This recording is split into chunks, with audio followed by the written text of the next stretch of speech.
August 20th, 1942, 09:17 a.m. The shattered beach of Dieppe, France.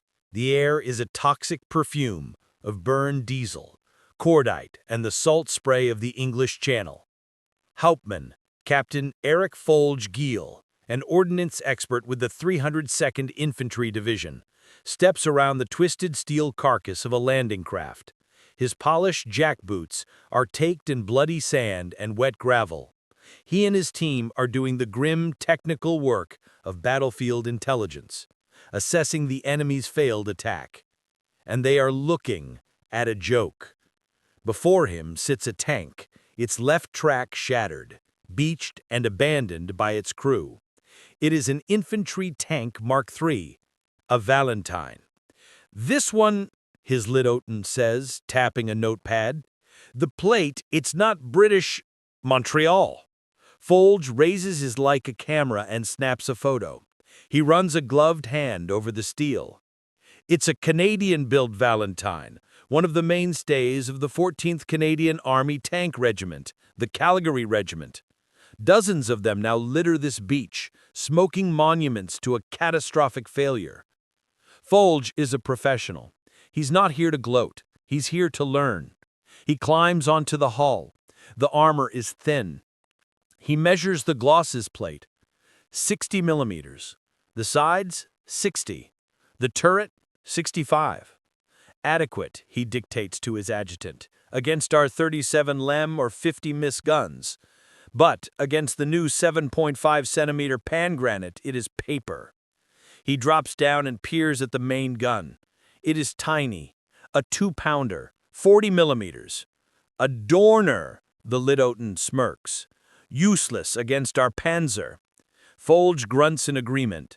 On the Eastern Front, his colleagues are battling the T-34 with its revolutionary sloped armor and powerful 76 slim gun. The Wehrmacht itself is fielding the long-barreled Panzer IV F2 and whispered of prototypes called Tiger. This is what the Allies are sending? This slow, undergunned, boxy little infantry tank? He finds the engine bay. It's been hit, but he can see the maker's plate. A General Motors diesel. An American engine in a British-designed, Canadian-built tank. A mongrel, he notes. His final report to Berlin will be clinical, but the subtext is clear. The Canadian war machine, like the ill-fated raid itself, is amateur. It is light equipment. It is a colonial army playing at war, producing second-rate copies of second-rate British designs. When his report is circulated from the Oberkommando der Heer to the tank depots in France, the assessment is the same. The crews of the Panzerlehr Division, the elite armored instructors, read the specs. A top speed of 15 miles per hour? A 2-man turret crew where the commander has to also be the loader? They laugh. A panzer commander sipping coffee in a captured French chateau reads the assessment. "The Canadians are sending us Valentines. Let them come. We will send them flowers for their graves." Miles away in the cavernous roaring den of the Canadian Pacific Railway's Angus shops in Montreal, the joke is not understood here. There is no laughter. There is only the percussive thwack, thwack, thwack of riveting guns and the white-hot glare of arc welders. This is the beating heart of Canada's industrial war. Foreman Jean-Luc Gidon wipes the grease from his brow and inspects a new hull. These are not just copies. The British Valentine were riveted. These are cast. The entire front section is one solid piece of Canadian steel. They are building them with Browning machine guns, not British Bisas. They are fitting them with reliable GMC diesel engines. They are not just assembling tanks. They are, for the first time, mass-producing them. When the first one rolled off the line in 1941, it was a national event. By 1942, they are a flood. The men and women of the Angus shops are not building a light weapon. They are building, with all the industrial might their young country can muster, an instrument of liberation. They build one for me. 20 of them, most are shipped to the Soviet Union, where, surprisingly, Red Army crews praise their mechanical reliability, a stark contrast to their own T-34s. But hundreds are kept for the Canadian Army. By 1944, the Valentine itself is officially obsolete, replaced in the main armored regiments by the American M4 Sherman. The German assessment from Dieppe seems to have been proven correct. The Valentine was a stopgap, a training tank. The German intelligence officers in Normandy, preparing for the inevitable invasion, checked their recognition charts. They are focused on the Sherman, the Churchill, the new Cromwell. The Valentine. It is a footnote, a joke from 1942. No one is expecting to see them. No one is expecting them to be a threat. The laughter born on the beaches of Dieppe is about to die in the hedgerows of Normandy. June 9th and 44, 16:30 p.m., just south of Ori near Key. The heat is suffocating. The air is filled with the sweet, sickening smell of apple blossoms, dead cattle, and cordite. Trooper Ken Shorty Moffat of the Fort Garry Horse wipes sweat and dust from his goggles. He's the gunner in a Sherman M4A4, part of the 2nd Canadian Armored Brigade. His throat is raw from shouting over the noise of the radial engine and the endless chatter on the wireless. "Movement, 2 o'clock in the trees!" His commander, Sergeant Bill Holloway, yells from the turret. Moffat traverses the 75mm gun. He sees it, a flicker of Fellgrau, German field gray. Crack! The sound is terrifyingly familiar. It is not a rifle. It is not a machine gun. It is the flat, hypersonic crack of a PaK-40, a 7.5-centimeter anti-tank gun. A solid shot slam dunks into the Sherman 3 tanks ahead of them. The tank lurches, stops dead, and a plume of black smoke erupts from the open loader's hatch. "Bail! Bail!" Hawley screams just as a second Pat gun opens up. "Reverse! Reverse!" The Sherman grinds backward, its tracks spinning in the soft mud, trying to get behind the crest of the small hill they just crossed. They're in a trap. The bocage, the ancient dense hedge of Normandy, is a fortress. The Germans, specifically the veterans of the 12th SS Hitler Jugend Division, have turned every lane into a kill zone. The Shermans, tall and high profile, are targets. Their 75 Lewin guns, good for infantry, are struggling against the well-dug-in German positions. 500 meters away, hidden in a collapsed stone barn, Oberfeldwebel, Sergeant Dieter Ulrich, watches the kill. His PaK-40 crew is already reloading. "Another one," he says, his voice calm. "They are predictable. They come over the hill, we hit their bellies. Wait for the next one." His men are elite. They are veterans of Russia. These Canadians, they are brave, but they are clumsy. They fight by the book. "Gun ready," his loader shouts. Ulrich puts his eye to the sight. He sees the next Sherman cresting the hill. "Target! Wait!" Suddenly, his Litautan grabs his shoulder. "Halt! Listen!" Ulrich takes his head from the sight. He hears it over the sound of the burning Sherman and the distant artillery. A different engine. A diesel, not a gasoline radial. A steady clank, clank, clank. Slower, lower to the ground. "What is that?" the Litautan asks, raising his binoculars. "Is it a Bren carrier?" "No." Ulrich says, "It's a tank, but it's not a Sherman." "It's klein, small, I'll say, boxy shape." Inches over the ridge, its hull barely clearing the grass. Ulrich squints. He knows his recognition charts. It can't be. "It is a Valentine," he says, almost laughing. "The one from Dieppe? What is this, a joke?" The Litautan is staring. "Dieter, the gun! Look at the gun!" Ulrich looks back through the sight. The silhouette is familiar, but the gun is not. It is impossibly long. It extends far beyond the hull, a thin, menacing needle. It is not a 2-pounder. It is not even a 6-pounder. It looks like the 17-pounder, the British Miracle gun, the only Allied gun that can kill a Tiger tank on tank. But it is not supposed to be on a Valentine. On the ridge, the crew of the Achilles tank destroyer has their target. The vehicle is a 17-pounder self-propelled gun. The British had rushed them into service, mounting the massive gun on an MA-10 chassis. But the Canadians had received theirs too, and many were built on the chassis they knew best, the reliable, low-profile Valentine chassis built in Montreal. The Canadian gunner, his sight locked on the muzzle flash from the barn, does not wait. On target, fire! The Achilles lurches violently. The 17-pounder cannon erupts in a massive backblast of smoke and flame. The armor-piercing, discarding Sabot APDS shell crosses the 500 meters in less than a second. It does not explode. It simply hits.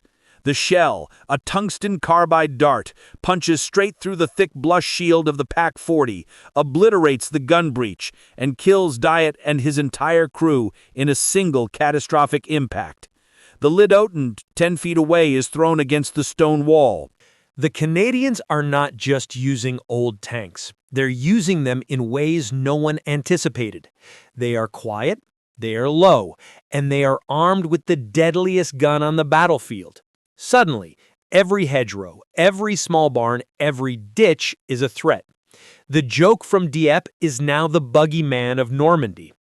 August 8th, 1944, 5:10 a.m. The road to Falaise, south of Caen. Operation Totalize. The pre-dawn dark is alive with the metallic cough of engines and the low, tense murmuring of thousands of men. Lieutenant Mike Pell, Royal Canadian Engineers, tastes chalky dust and the iron tang of his own fear. He is standing next to a monstrously large, stalled Sherman tank, arguing with a major from the Fort Garry Horse.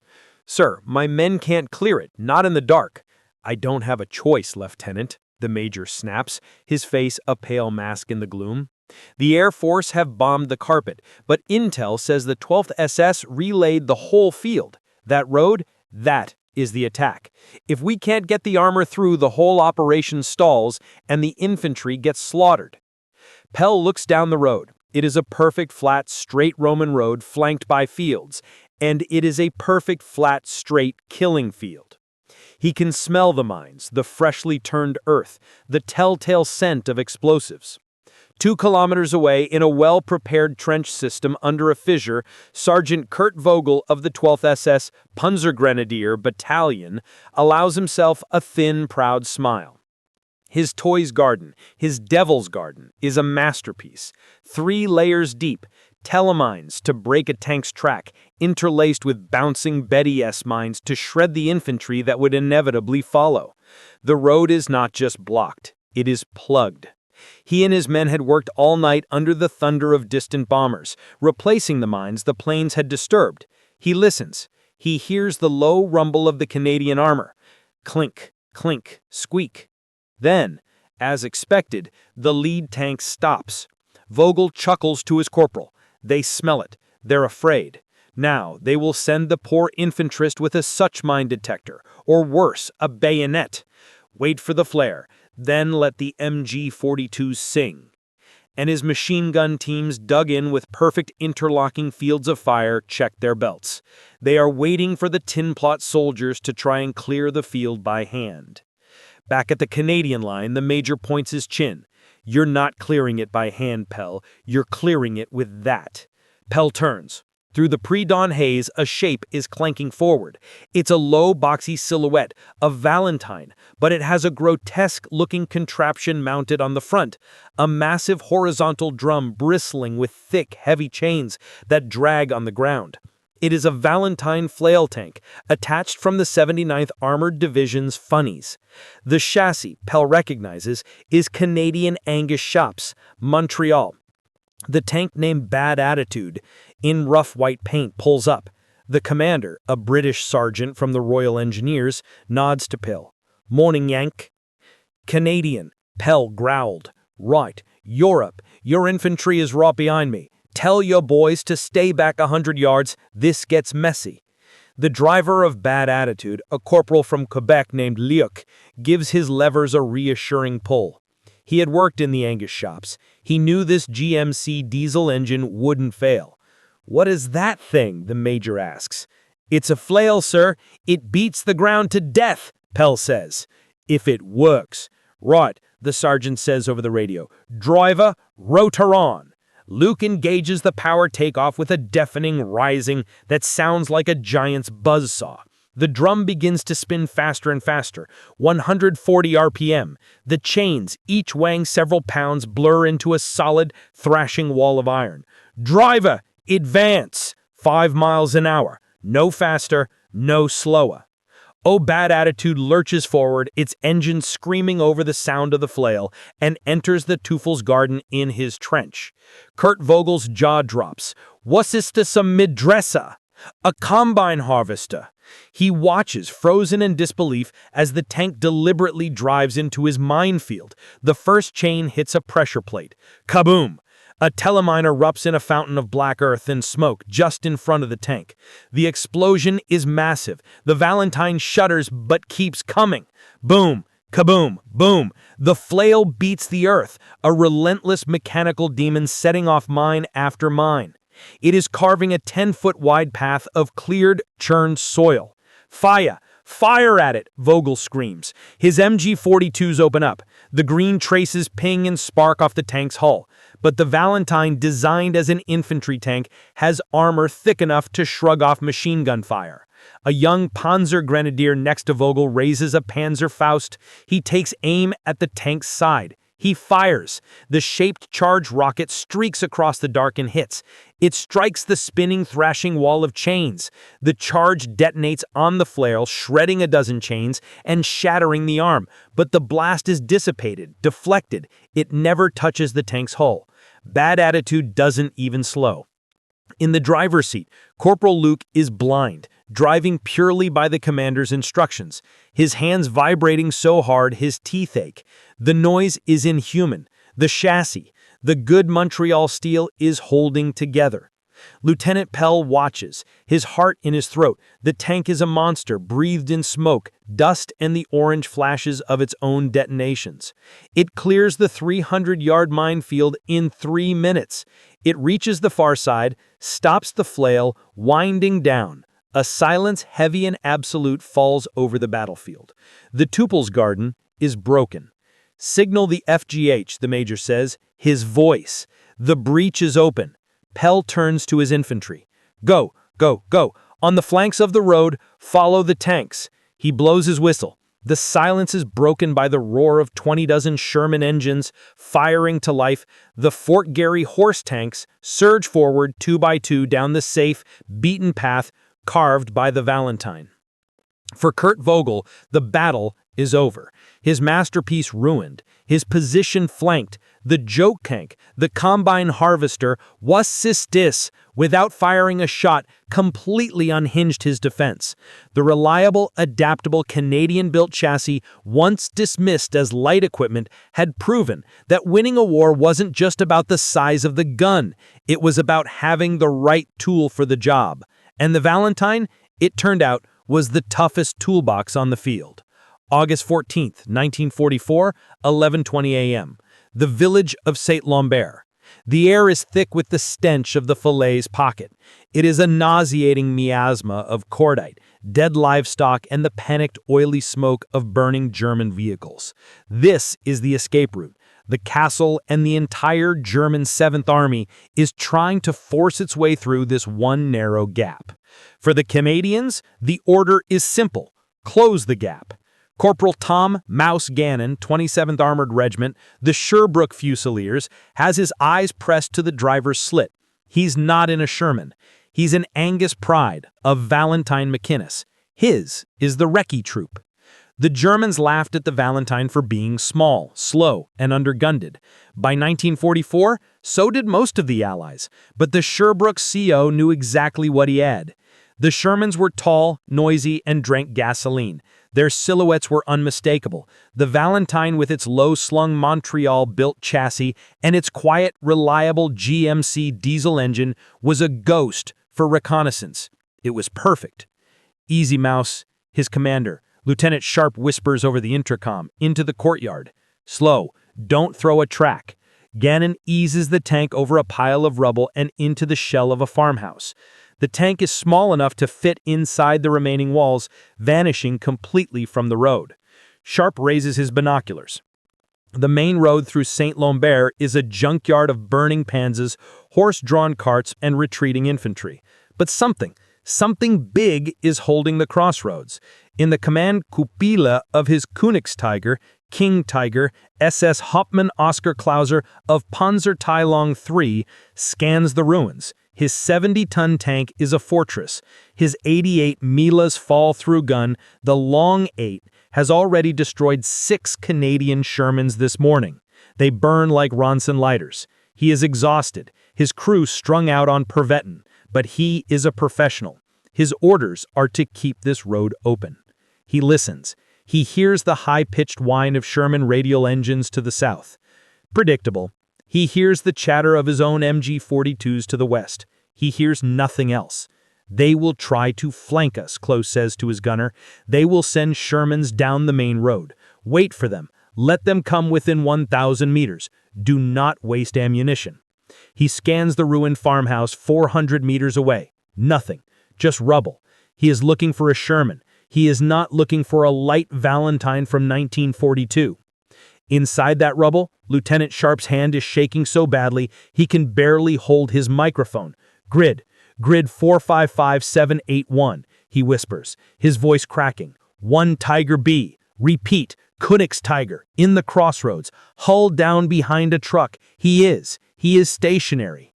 Daniel, in the driver's seat, holds his breath. He is staring at the monster. His own gun, the 70 Phantomus the Mills and Tettadal, had been upgraded, is useless.